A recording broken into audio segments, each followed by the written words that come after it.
So we are at Ouachita Mountains in southwestern Oklahoma.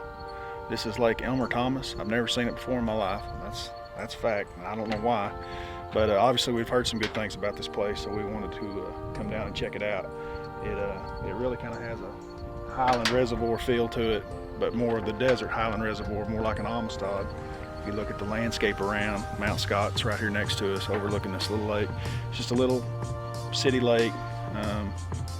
It has no speed limit or no idling only is basically what it is. So it's not a very big place, but it's got hydrilla and some milfoil in it, and pretty clear water for Oklahoma. So we've just gone through a really big flood stage here in the state. We had a lot of rain in the last week or two, and so a lot of stuff's blown out. So we decided to come down here hoping that it'd be clear, and it's worked. It's like if you look at the leaves in the water, how they're all bloomed out, but then when you pick it up out of the water and see how it goes limp and falls, that's milfoil. Hydrilla will stay crisp and hold its form. So milfoil mats mean if they get up like that and they'll be hollow underneath. Milfoil is probably the best aquatic vegetation for frogging. So any mats we find out here should have a possibility for frog bite. You see some mats there in the middle of that pocket. Water willow down the bank with some milfoil mats out in front of it.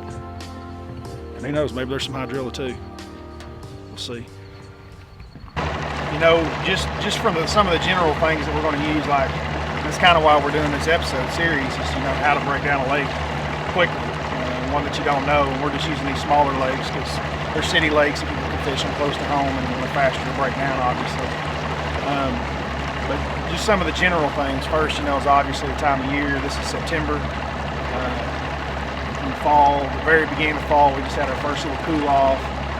And then we're going to look at what type of impoundment it is. And this one is going to lay out like a highland. It's going to be deep. It's going to have canyons in it. You can tell by looking at some of the surroundings that we're in a little mountain region of Oklahoma. So really, it's going to lay out like like a highland desert reservoir, something like a Lake Mead or an Amistad or a Falcon. And then we've got clear water, just like you have in those same places. Falcon's got a little bit more water color, obviously, but so just those general rule of thumbs. You know that you're going to be able to catch fish offshore. But obviously, with this much grass, they're going to 110% be related to the milfoil. And here we are in 6 foot, and it's all the way to the surface. So the fact that we've got that gap between the surface, the top of the grass is this far from the surface. In the morning time like this, anytime you've got a hole in the grass or something along those lines, it gives a place for fish to ambush. So they're going to feed in the surface, even though it might be 6 foot deep and the grass is 5 foot tall and there's a foot between it and the surface. That's where they're going to feed in the mornings, in the low clouds or something like that, low light conditions, especially where it comes out here and see where the grass drops off and you're looking at 19 feet.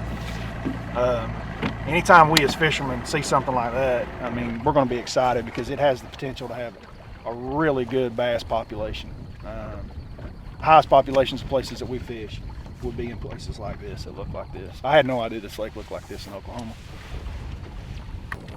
So what I'm going to do is I'm going to turn trolling motor on high with what time we have left with the low light of the morning coming up, and I'm going to try to cover as much water as possible. I'm going to probably keep my boat out here on the outside edge of the grass because we saw that it's grown up. It's only a foot tall between the top of the water and the top of the grass. And I'm just going to go through here on high. If you come from places like we come from in Oklahoma where we don't have a lot of grass, okay, that slick is actually where the grass has topped out, a mat per se. And that slick spot in the wind, a lot of times, even if you're driving 60 miles an hour down the lake, you can spot those places. And that's grass growth. We don't have that at Lake Eufaula or Grand Lake or Texoma, but that's what that is, and that's a lot of what we're looking for a lot of times.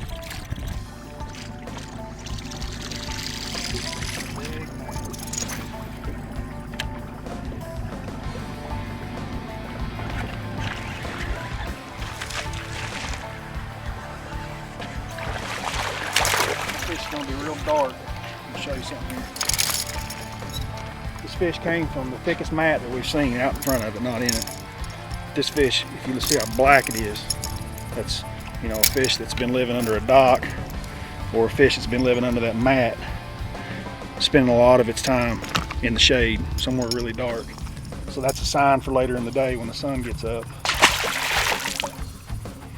And like I say, that is by far the thickest. I mean, it's even got grass growing on top of it. That mat's so thick. Fish destroyed that frog.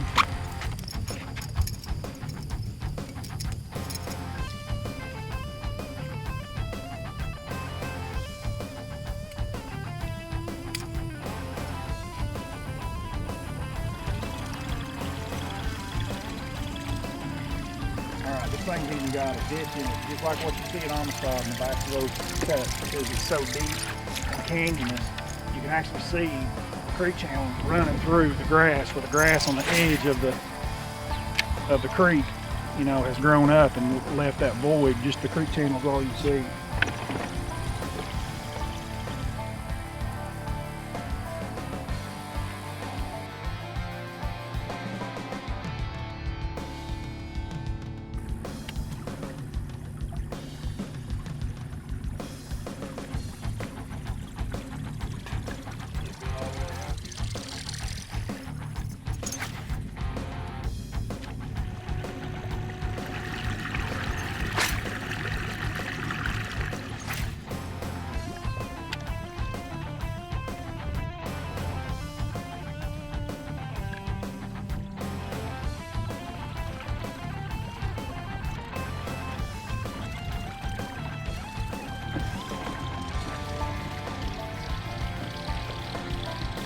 Yeah, and I hadn't been bit real well in the pockets yet, or you know, we started the boat ramp up there was in a creek, came in from the north there off the mountain, and so now we're kind of coming out in the main lake.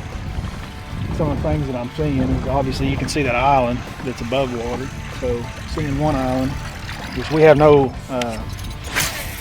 mapping of this small lake, so we don't have a clue what's out there. But just looking at what we could see an island there. When I was coming around the point, I kept seeing something out in the middle off that point that I thought was an island, but now I don't see it. It was just barely kicking above the water. I don't know what I was seeing there.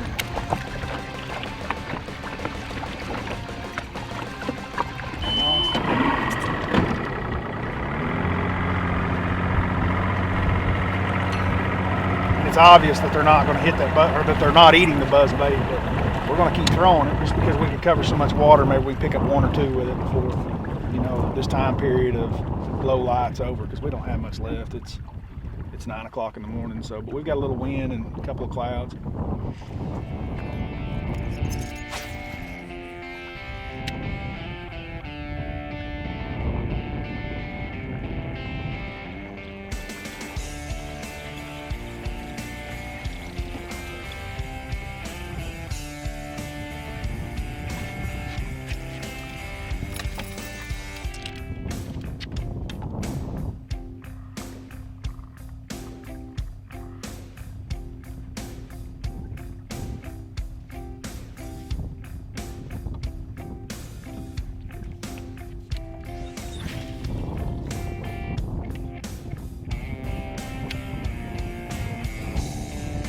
So what happened was I ran that buzzbait out across on that grass. It was real flat, you know, and, you know, it's grown up to the surface. And I kept following that point out, and it got narrower and narrower. And then when we got to the end of it, it dropped off. And when it dropped off, it went from the grass being here all the way down to 17, 18 feet. And we just slipped off the end a little bit, and we're sitting at 30. So, you know, if you've got a fish that's definitely, you know, even the summertime, this is where they're going to sit. That's the dam.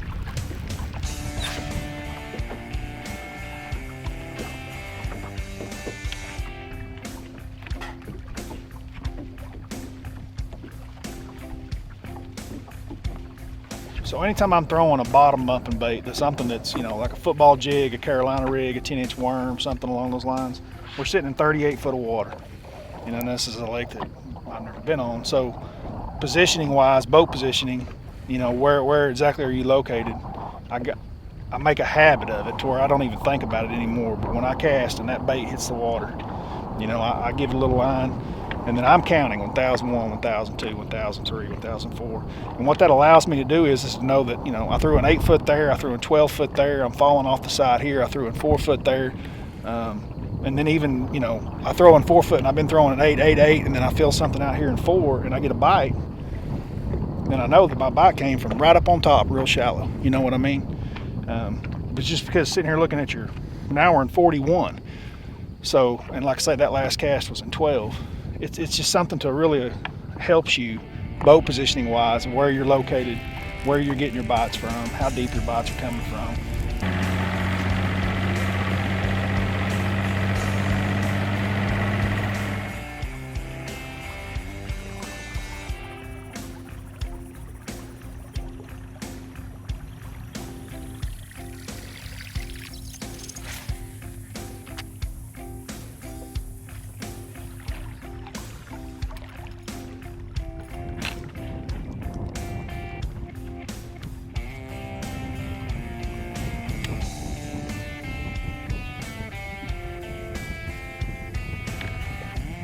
Thermocline sitting at about 32 foot of water. See that real hard line right there? You can see it right here also on the down image, on the down scan there. You can see it.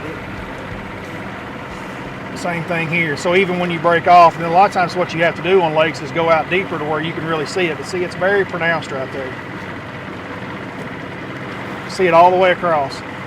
That's a thermocline, without a doubt. I've had tournaments, everybody talks about you can't catch them below it, and that's true. But I have fished lakes up in Arkansas, like Norfolk, where I caught them really good in an open one time there, and I was actually catching them just right under the thermocline.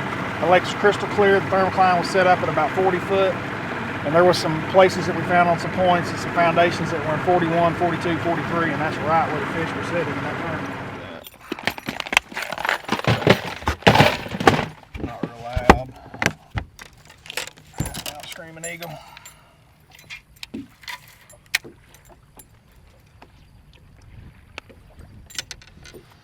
I still don't think there's just a ton of fish up above the grass, so I mean it's not like changing this is going to be some drastic deal as far as how many bites you get, because if they were up there they'd react to that buzz bait. But it'd be un-American to fish in Oklahoma without a spinnerbait. Right?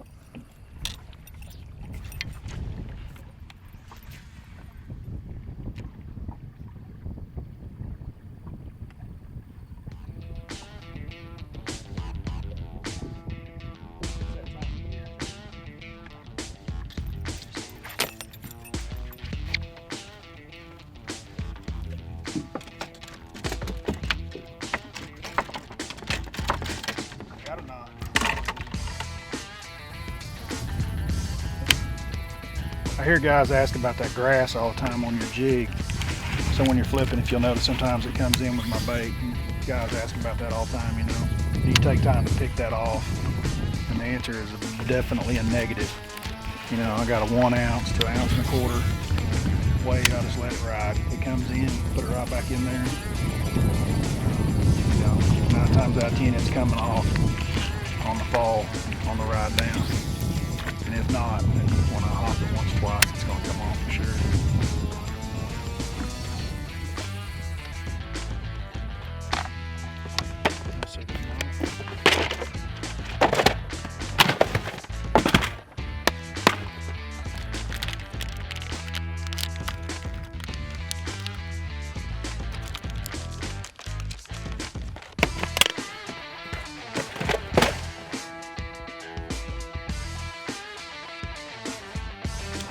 What that does is allows that hook to point up every time that you, so if that fish has a hold of that weight, that black and blue beaver on it, caught good.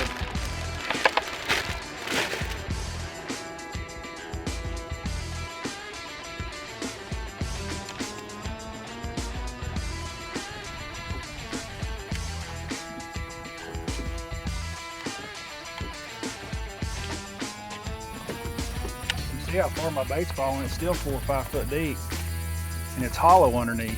So when it goes through, it's not like I'm bumping other pieces of grass underneath there. I mean, it's There's nothing underneath there where that grass is topped out.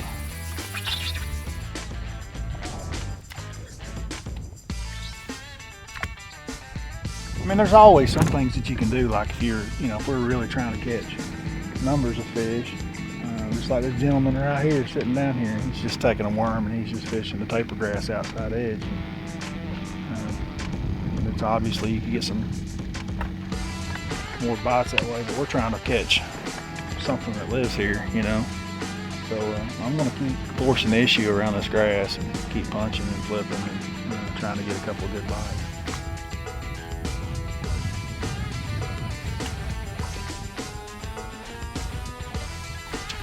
That was good.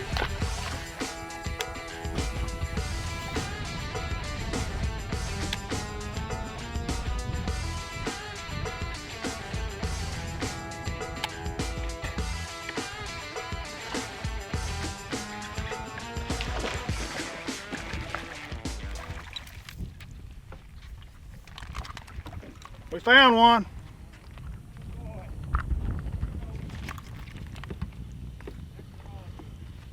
I was late on the hook set too, and I don't know what it is, but it's true. When you late on them, they'll be hooked in that bottom jaw. Like if you had the bite just right before you picked up on it and you were late setting the hook.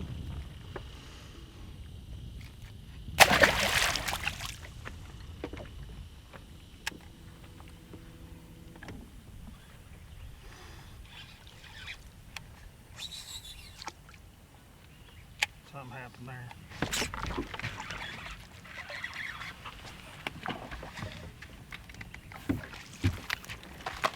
September fish. Big giant head.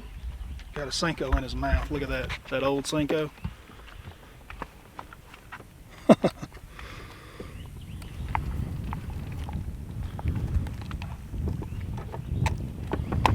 So the sun's getting high in positioning these fish where we can flip them. Big giant head and all sunk in the end belly. Fish that weigh close to 3 pounds in the spring. But that's typical nationwide, no matter where we go, it seems like, that's September, October. The outdoor riders have written for years about how great the fishing is in the fall when everybody's in the woods deer hunting, and I think the only truth is that there is less traffic, but the fishing's not like it is in the spring. There's fish. I need another beaver. We're fixing to freaking rake them. It's fixing to go down, dude. We're fixing to smash the begging. Let me get some beavers out from underneath you.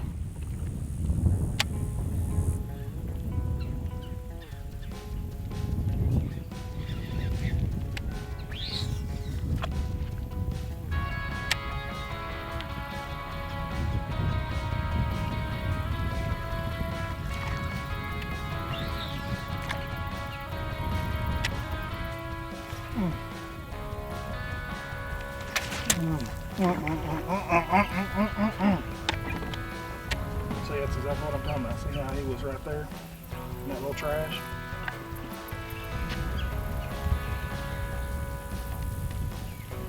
That was a good one.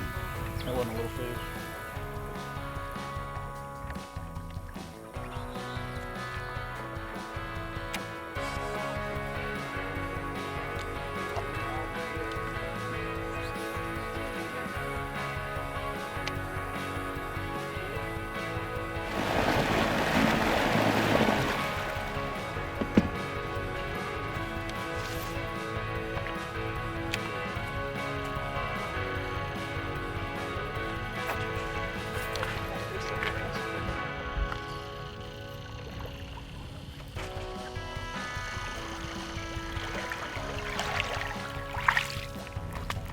Hole.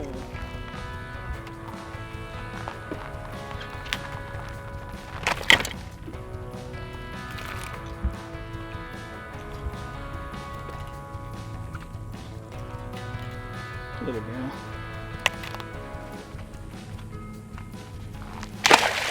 It's definitely mill full. See how limp it is in your hand. Hydrilla will hold its form. That's what I was saying earlier. It's mill full.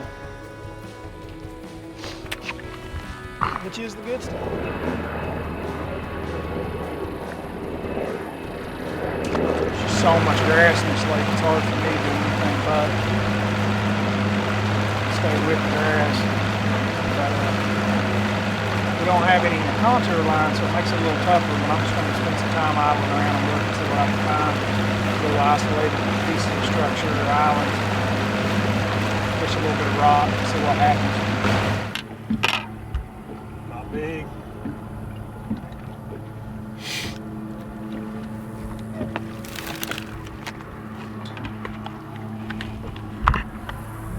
Little one with a hook inside. Never seen that before. Somebody broke him off.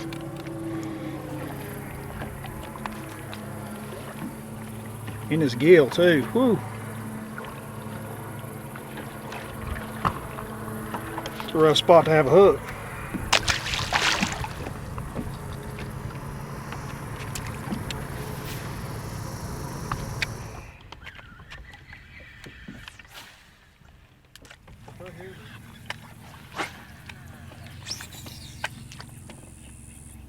There's that deja vu. Ah, I was like, I've had deja vu, and now there's a freaking bass there. Ah. Yeah, flipping back the deal.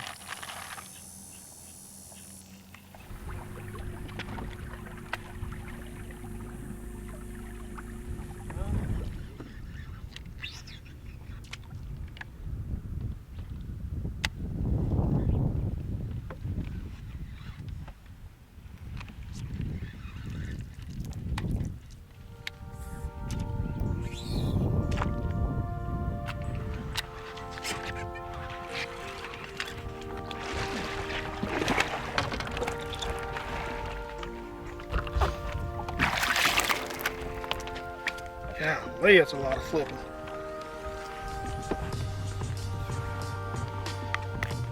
That one hit it so hard I was convinced it was a giant.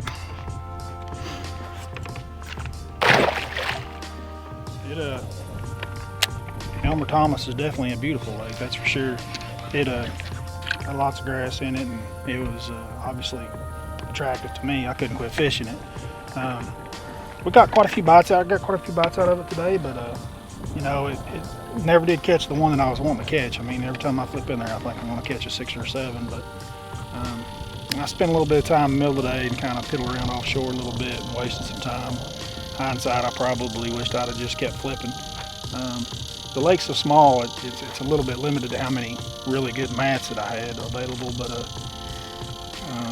you know, it was really fun. I definitely will be back. It's a beautiful lake. It's crystal clear. With all this grass in it, it's got them in it. I did not have a very good day here, really. I can tell you just by looking at the place that they're here. I think that you know, a little bit of September and a little bit of being on a new lake and a new place one day to kind of break it down. But definitely like the way this place looks. I mean, obviously you can see it looks like the promised land. But enjoyed it, and definitely would come back to Elmer Thomas, and we'll be back soon.